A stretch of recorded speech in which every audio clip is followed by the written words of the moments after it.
System tools in the Windows 98, we can open up as we did from the control panel. When we right click my computer, we're opened up a little menu here where we can select properties. And what this does is this opens up the system properties as the same as we saw from the control panel. And then we're able to select device manager, hardware profiles, performance. We've also got on my computer, we've got the find that we went through earlier where we're able to find either a particular text or a particular folder on the system. We're able to also explore, which just opens up the Windows Explorer. And we're also able to map a network drive. So if you've got this system connected to the network and you want to map your network drive, so what we would have to do here, we would have to find the path to the particular drive, and when your computer logs on, it'll connect to the network drive which has been mapped. So you'll see maybe as drive F, you're going to see it in your system drive F, but that's actually going to be a particular drive sitting on another computer on the network that you've mapped to. So you're going to be seeing it kind of like it's a local drive, but it's actually going to be a network drive, or it's going to be on another computer. And then if you've got that mapped, there's also the option to disconnect the network drive. You can create the shortcuts, you can rename it, and then of course you've got the properties that we just talked about earlier.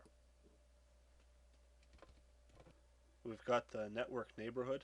So if the computer is connected to a network, we're able to access the network neighborhood, and we're able to have some options here where we're able to view the entire network, and we're unable to currently browse the network because we don't have it connected to the network on the 98 system. And we've got some options here where we can find the properties. Same thing as we did from the control panel, where we've got the network properties and we're able to configure them. We're able to explore it if we want to find a particular computer on the network. We've got the network drive as we did on my computer, and the disconnecting of the network drive, and the creating shortcut and renaming it the same as my computer. If you're experiencing problems with your computer system, maybe it's some things are moving slow, or there's some other adjustments that you'd like to make, you could select from System Tools here, and this gives you an option to clean up to do a disk cleanup, the disk defragmentation. You're able to convert the drive to a FAT32, where we talked about earlier that FAT is the file allocation tables, where the system, depending on the system bits, it can be 16 or 32-bit for the allocation table. We can schedule maintenance through the maintenance wizard. So if we want to have a regular defragmentation or any particular kind of maintenance that we want to do, we're able to do this here where we're able to enter in information that we want to do the maintenance. So maybe every night, midnight, 3 a.m., we want to do check hard disk for errors, we want to delete unnecessary files from your hard drive, and we want to defragment it to speed up the most frequently used programs. So we've got these are the tasks that the Windows is going to perform, the maintenance that it's going to perform, and if it's set to do it every night at 3 a.m. at midnight, midnight to 3 a.m., this is when the maintenance will occur. So generally, if you want to set your computer, if you're not going to be using it, or if you don't want to be worrying about scheduling and doing your maintenance all the time, then you can just set your maintenance wizard. If you want to do your manually, you've got your disk cleanup here. Selecting that opens up the disk cleanup menu here, where we're able to select which disk we want to clean up. Select OK. And what this is just going to clear up some space on the disk.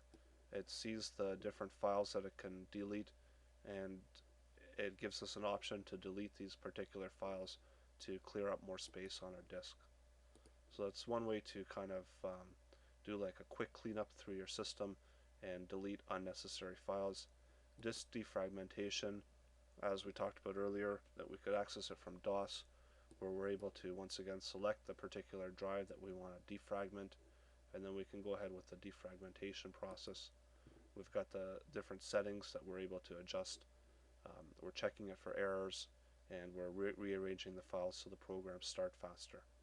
Generally, when information is stored on your hard drive, it's not all stored in the same area, and it's scattered across your disks.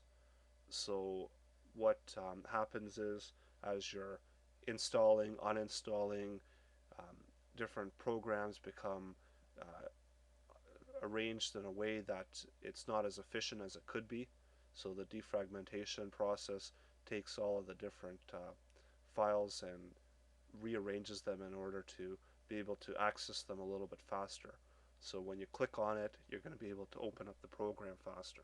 Disk defragmentation is great to check for some drive errors, or as I said, to open up your programs faster.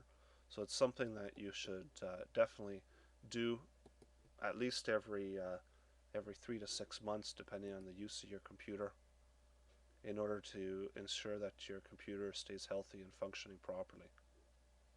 Scan disk, if you suspect that there's some errors on your disk, you want to do a thorough or you want to do a standard check, depending on what what reasons you're doing your check for. Standard check usually is okay, and it can automatically fix any kind of errors that it comes across. So ScanDisk is also good to do. ScanDisk generally is set as a default if your computer system shuts off unexpectedly and then you turn it back on. It should automatically run the ScanDisk in order to check if any kind of files have been corrupted or lost. And here we've got the scheduled tasks. So if you've got some tasks a little bit different than the maintenance wizard, if we want to schedule maybe a certain program to run at a certain time, if you've installed a backup program that's going to back up your files, you want to schedule it, you can do it from here. So you can schedule that particular program to start at a particular time um, in order to do whatever it is that you want to do with the particular task. So the next option here for the system tools, we're just accessing this simply by going Programs, Accessories, and System Tools. If you find there are some tools that aren't installed, you can simply go to your Add Remove Programs in your control panel and select to install the particular system tool that is missing. We've got our system information, same as what we looked at earlier, where it's going to tell us the basic configuration of our system. We've got what our system is, how much RAM is in the system. We can look at all of our different hardware components. We can see if there's any conflicts with our IRQs. Now, IRQs are interrupt requests that would be sent to the processor from the particular device. We've got DMAs. We've got some forced hardware input outputs, and we've got the IRQs. We've got a listing of all the different IRQs.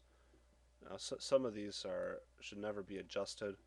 They're standard that IRQ 0 is a system timer, that they belong to certain ports, the floppy disk, the printer, and then some of the later ones here are just picked at as it's necessary. So depending on what hardware is installed. And then we've got our memory. These are the different memory ranges, so the different memory addresses. It's in hexadecimal form, and this is the device that's accessing that particular memory location. So if you're having some problems with a particular memory location, and you can see which particular device has access to it, we're able to see all of our different components. So once again, we've got a listing of the different components. We're looking at our advanced information. We'll look at our basic information, maybe a little bit simpler to understand. We can see the we could see that it's plug and play monitor. We can see all the DLL files that are required, that are being used by this particular device. We've got the I/O range, the IRQ once again, and in advanced we can actually see some of the registry entries here. We're able to see the registry key, where this particular device is, what area in the registry it is. And as we go down, we've got a lot of information that if we ever need to, we can look up here and we can use to check different problems with different devices and with the system itself. Then after that, of course, we've got the software environment. So for the different, we've got all the different drivers. We've got here we've got a whole bunch of different information for software that we have for the 32-bit and the 16-bit. Depending on what we're doing, you're not generally going to be editing too much information here. This is more of kind of a reference. If you want to check something and see what's going on with what, then you're able to do so here. You're able to save it. You're able to open, if you had another file that you had saved earlier, you could open the system file and you could view it through here. You could export it, print it. You're able to copy, select again, view the tools. Here you've got the DirectX diagnostic tool. So if you're having problems with your DirectX, you can open it up here and you're able to see DirectX what you have. Depending on what programming language or what program you are using, some might require different DirectX settings, or you might be required to download a newer version of your DirectX driver. So in this area here, you can kind of see what exactly is going on, and you can see what your device is. You can see, you can maybe change some of the configuration. You can test the Direct 3D, test Direct Draw. You've got your sound, you have your music, your input, your network. So depending on if you do have to make some changes to the configuration, but generally as downloaded, if you're downloading the newest version of DirectX, you shouldn't have any problems with that. There's the Windows report tool, so if you've got any errors or any problems that you've come across, you're able to report it. So here we've got the problem description, the expected results, steps to reproduce the problem, and you could simply save it, you could print it. You've got collected information, user information, and a whole bunch of information when you're doing some reporting some problems with the system. We've got the update wizard uninstall. So currently right now we've got the update wizard installed. So if we want to uninstall it, we could do so from here. We've got the system file checker. The quick way to simply check our system files, make sure that their integrity hasn't been altered in any way, and that verifies that they're working properly. So we just simply select start, or we could modify our settings for this.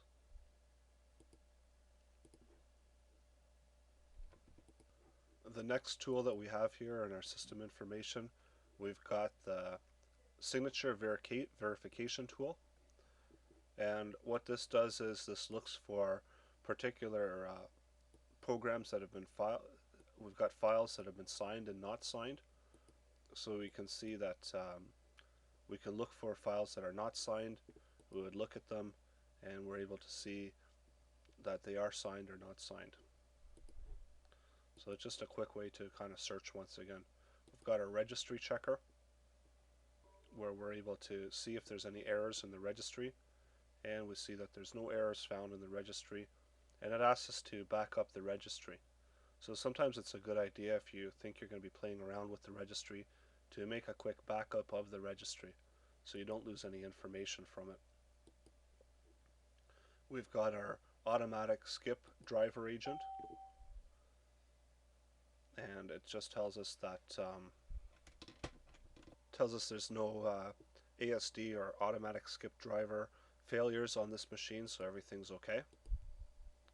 Next one, we've got our Dr. Watson, and what we use this for. We would use it for, we can see that Dr. Watson has been activated here. We've got a little icon that pops up.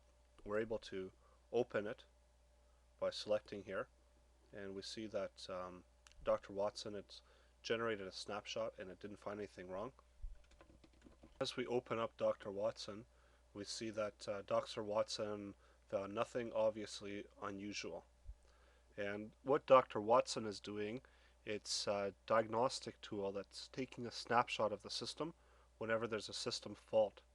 So if there was any problems, maybe a software fault or something like that, and as it occurs, the Dr. Watson would take a snapshot of this particular occurrence, and then it would even offer us some advice on how to fix the problem or the course of action to take to fix the problem.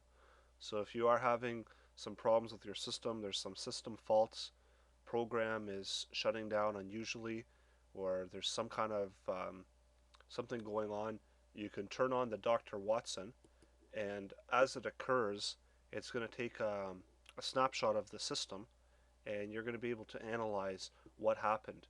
And it's a kind of a good way if you've got a technician or someone that you want to contact about it, that you could simply have the Dr. Watson on and it would tell you exactly what has happened with your system. If you just double click it, it just generates a quick snapshot of it. We can right click it and open up the log file, where we're able to, if we've got some information that we've logged before from Dr. Watson, we're able to open it up here and we're able to see it and analyze it. It's also a good way, maybe if you've had a problem, you can save it and it can be sent to a technician, and the technician can open that up this way and analyze what's happened. And we've got some options here where we're able to keep the last ones, where it's going to save the information, instructions and stack frames, and we're able to edit the different view, either standard or advanced view. So Dr. Watson's, it's a diagnostic tool that's going to take a snapshot of your system if there's any kind of system fault. So I'm going to go ahead and I'm going to shut Dr. Watson down by exiting. And we're going to go ahead and look at the next tool, which is a system configuration utility. And we can open this up, and this is basically the same thing that we were looking at earlier when we were doing the MS config. And we talked about this, that the configuration system, the auto exec, and this is basically the startup here, all the different files that are set to start up as the system starts up. And we've also got scan disk, same thing that we talked about earlier, where we went to start, went to programs, accessories, system tools, and we had scan disk there too. It's the exact same scan disk. And then we've got the version conflict manager. So if we had some, here we'd have a listing of a bunch of files that maybe we had before we installed the Windows 98 system, and then Windows 98 came along and updated the version of the file, and now it's in conflict. So we would have a way to kind of figure that out, and we'd have a listing here to kind of go through and see what had happened.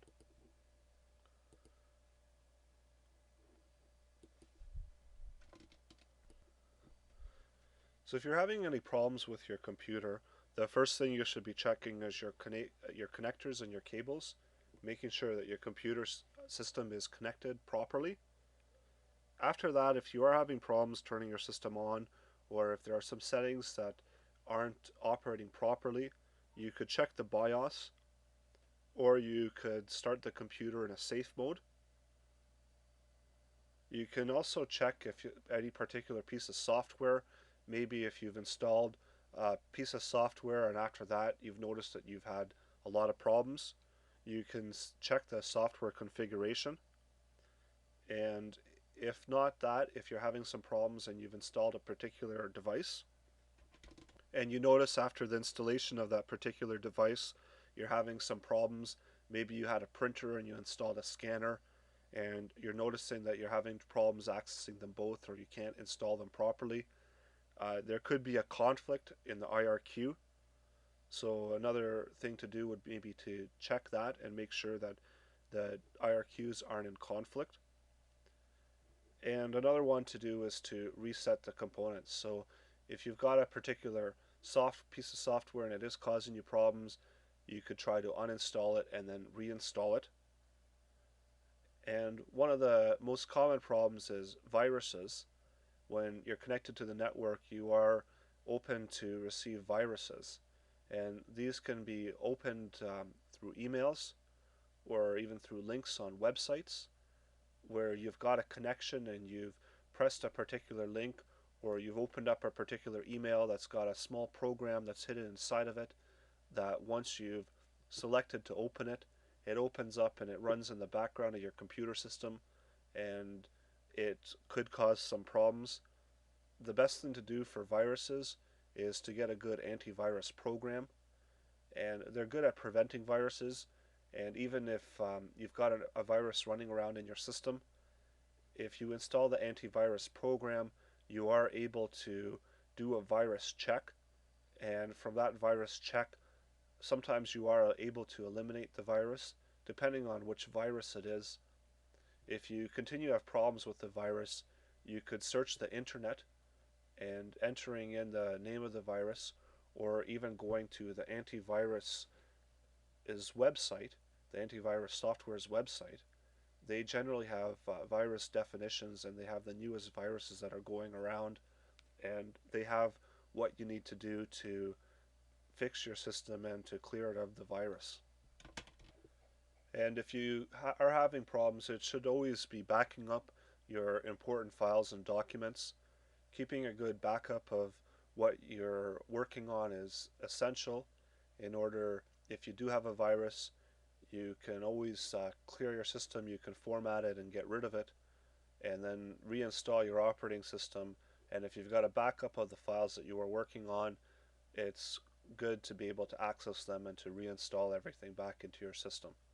So that would be a last resort if you have a virus, that if you've made good backups of your work and of your stuff that you need to keep in your system, then you would be able to reinstall it in case of a virus. Starting your computer can be in safe mode is noticeable when you start up your computer. It gives you an option to either start in safe mode. And what safe mode does, it starts up your system in a bare minimum, where you'd be able to access your system and you'd be able to go to maybe to your MS config, and you would be able to see if you've maybe installed a particular piece of software or piece of hardware that you wanted to, and then you turn your system off and then you're having trouble turning it back on. Then the best course of action is to start in safe mode, go into your operating system, and then uninstall that particular piece of software or hardware that you've installed. Sometimes maybe the driver is having some difficulties with your operating system, and the operating system is having trouble reading it. So best course of action would be to uninstall the particular piece of hardware or software that's causing the problem, and then try to start your system from there. Because sometimes the piece of software or hardware might not be compatible with your operating system. If you're missing particular system files, sometimes you can just reinstall the operating system. You would install the operating system as you normally would install any piece of software. You could just simply either do it from the disk, going to Start. You could go to Run, Browse, and execute the particular program that's executable, or application that's executable. Or you could go to Start, you could go to Settings, Control Panel, and you could do an Add Remove Hard Programs, where you'd be able to install the particular piece of software that you want to install, including the operating system. If you were reinstalling your Windows operating system, you could do it here. When you reinstall Windows, it'll detect that you already have a Windows 98 system installed on your system, and it'll ask you if you want to make a backup of it in case you want to uninstall at a later date. You can see here we've got the option to uninstall the Windows 98 if we need to.